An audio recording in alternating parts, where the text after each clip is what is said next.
Electromagnetic cluster grenades are the quickest way to take these suckers down. Cable?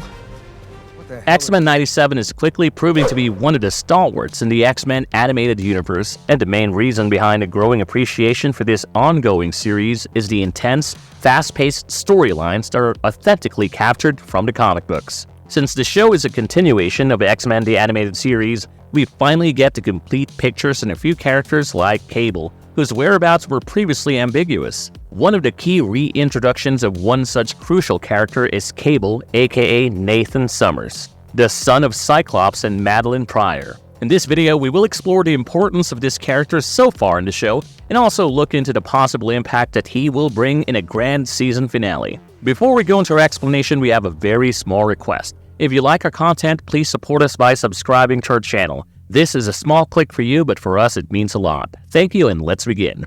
You have to get everyone out! Now! He's coming! Who's coming? Cable, what's going on? How has Cable been introduced in X-Men 97? The developments around the relationship between Scott Summers and Jean Grey are so complicated in Marvel Comics that showrunners usually don't dive too deep into their family dynamics. However, X-Men 97 established an importance around their family from the very first episode. Besides dropping a surprise revelation that the one being perceived as Jean Grey by the X-Men was actually Madeline Pryor, the narrative also shows them having a baby boy named Nathan Summers in the second episode. However, they have to make the tough decision of sending him into the future after he gets affected by the deadly techno-organic virus that has no cure in the present day. In a heartbreaking moment of reluctance, the grieving parents give the baby boy to the time-traveling X-Men member Lucas Bishop, and the baby is safe in the future where they have a cure for the condition. The next time we see of Nathan Summers is in the fifth episode, and here he appears as an adult Cable from the future. He tries to warn his mother moments before disaster strikes on Genosha, and a deadly Sentinel attack leaves thousands of mutants dead. As it turns out, Cable was a little too late,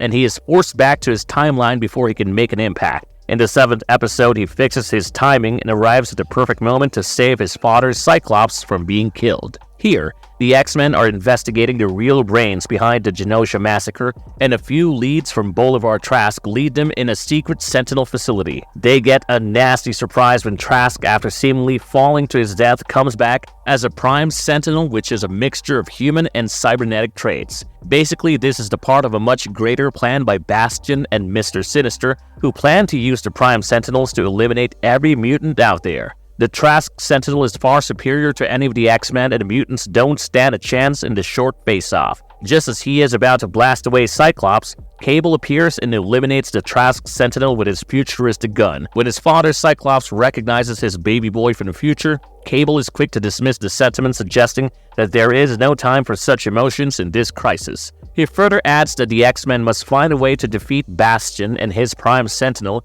because failure would make the future inhabitable for mutant kind. Oh my god. Nathan. Let's skip the reunion, Dad. Does X-Men 97 finally address the loose ends on Cable from X-Men the animated series? Ever since Cable was first introduced in X-Men 97, fans have been wondering if we will finally get the answers to the dangling thread about his character in the 90s animated series. For instance, there were always a few subtle hints about his family history, but nothing was ever confirmed. Finally, X-Men 97 confirms that Cable is the adult version of Nathan, who was sent into the future by his parents. Also, unlike the bits and pieces appearances of Cable in X-Men the animated series, we get a much more convincing build-up in X-Men 97. It seems like the showrunners are finally going to give him a major role for the upcoming 3-part finale.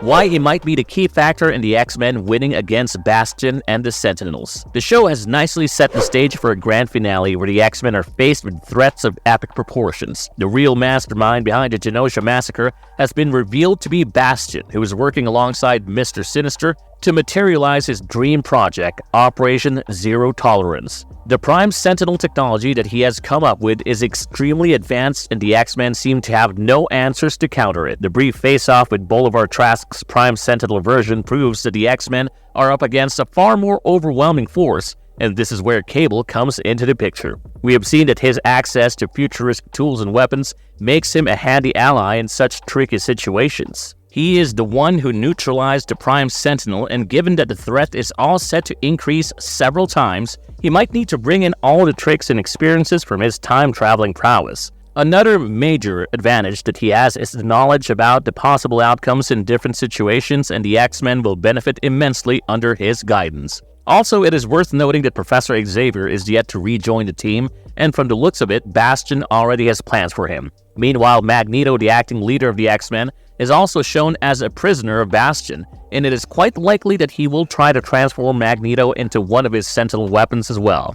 Gambit is dead, and Storm still hasn't joined back, and under these circumstances, Cable from the future might just be the guiding force that the X-Men need. Trask has mutated into some sort of Human Sentinel. Okay. Will we get to see X-Man going ahead? As is the case with most time-traveling characters in Marvel's multiverse, there are alternate versions of them that exist. Similarly, one of Cable's alternate versions in the comic books is X-Man, where he's created by Sinister using the genetic material from Scott Summers and Jean Grey from that universe. The idea behind creating him was to defeat Apocalypse with his supreme mutant powers, but this version of Nate Summers frees himself from Mr. Sinister's control and joins a mutant group led by Forge. He does fight Apocalypse alongside him and takes down his sidekick Holocaust in an intense face-off. This character was later brought back into Marvel's 616 universe, and he has been portrayed as an extremely powerful mutant even though he hasn't played a major role in future storylines. The idea of this version of Cable in X-Men 97 might be a far stretch as of now, but it cannot be ruled out entirely. There are certain similarities in the circumstances so far, and some fans are even wondering if the Cable we see in Episode 7 is actually the X-Man.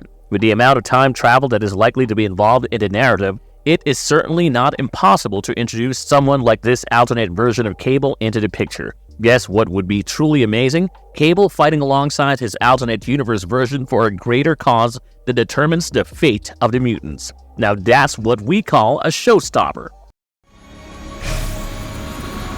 I'm so sorry, Mom. Marvelous verdict. Expect Cable to be a game changer. If we've learned anything about the writers of X-Men 97 after watching the first 7 episodes so far, it is that they never introduce a major character just for the sake of it. Any important character who has been brought into the picture has been drafted in for a reason, and so far Cable has done nothing more than a late warning and a last-minute save game to take down the Trask Sentinel. We all know that Cable from the comic books or even X-Men the animated series is a much more important character than his cameo appearances so far, and we are positive about his impact being held back for the 3-part finale. As we've discussed already, the X-Men face an overwhelming challenge, and Cable from the future, with access to futuristic weapons and knowledge, can be the key to changing the course of the battle in their favor. Don't forget to tell us in the comments below about your thoughts on the way Cable's character has been handled in the show. We would love to hear from you regarding the possibility of Cable playing a decisive role in the final battle against the Prime Sentinels and Bastion. If you like our content, don't forget to leave a like and subscribe to us if you haven't already. Have a good one and be safe. Thanks, everyone.